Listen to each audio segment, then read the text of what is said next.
What's good, YouTube? It's your host Axel Rose, the Shogun with the slogan, and you are now watching MVP Magazine. Okay, I'm not gonna lie, I'm gonna be 100% honest. I'm not pull any punches as far as it comes to any of these companies' E3s. I am a gamer, not a fanboy. I go where the games are. Whether it's Sony, Microsoft, or Nintendo, if they got games, I am there. So all of that being said, for all my real gamers, I'm pretty much sure you know that Microsoft had only two things to do going into this conference. Bullet point number one was to drop some top class AAA Xbox One exclusives. Not timed exclusive, not exclusive DLC content or any bull. I mean, really putting those in-house developers to work to get rid of that Xbox has no game stigma. Bullet point number two was to fully sell us on the concept of the Xbox Scorpio and why it's so much better and leagues ahead of the PlayStation Pro. Hashtag rest in peace, Xbox! Even though Microsoft have slightly fixed it up lately, if there is one thing I do hate about their conferences, it's the needless showboating and endless celebrity endorsements. Anyway, let's talk about that Forza 7. Ladies and gentlemen, may I present the 2018 Porsche 911 GT2 RS. Wait, did they just make the actual focal point of the conference the car and not the game? This year, we announced a 6-year partnership with Porsche to bring you amazing experiences, both in-game and in person. Well, at least they didn't do that bullshit with the celebrities. I'm Shannon McIntosh, professional race car driver and Porsche driving coach. And I'm Verena May, professional racer and stunt driver. You, Microsoft. Now, don't get me wrong, Microsoft did show off a load of solid games. The only thing is that a load of the interesting ones could be found on other platforms. And I really do not see the point of Microsoft thrusting the console launch exclusive on Xbox One logo in front of every trailer if those games are going to appear on the PlayStation or other consoles along the line. It just makes no sense. And even though that Crackdown 3 trailer with Terry Crews was dope AF, I'm not going to lie. That game was announced in 2014 Gamescom. Like, we need some new stuff. I mean, we still haven't seen much on Crackdown 3, and that game's almost as that game's so old it's got cobwebs on a trailer. Let's keep it real.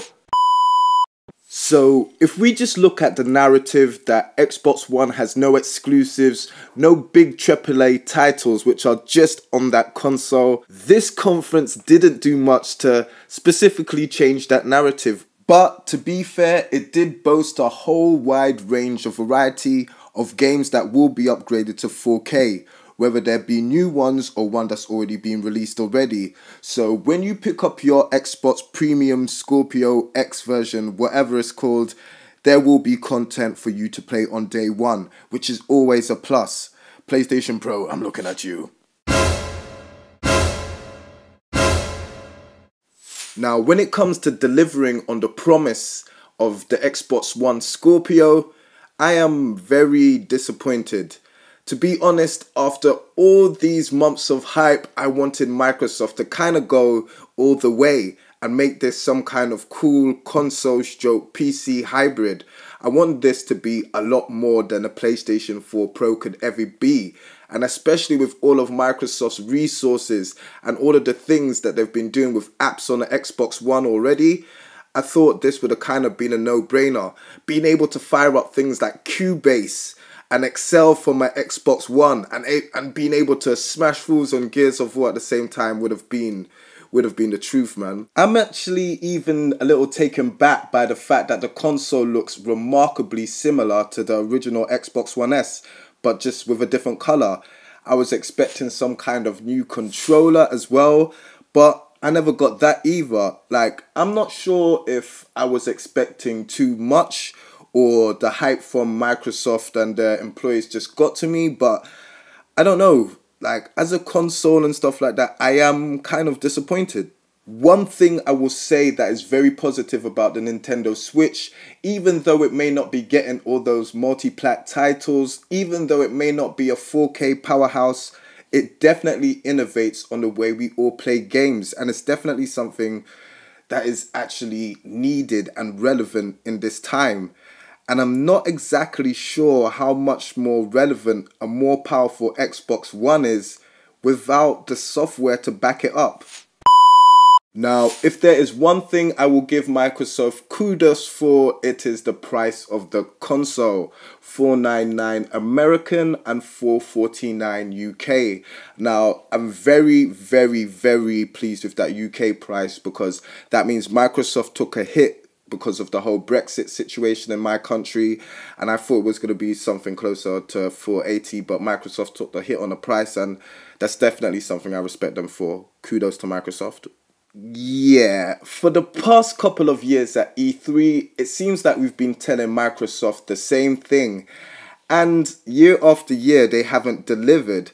And I think this is just another case of the same thing with this conference here.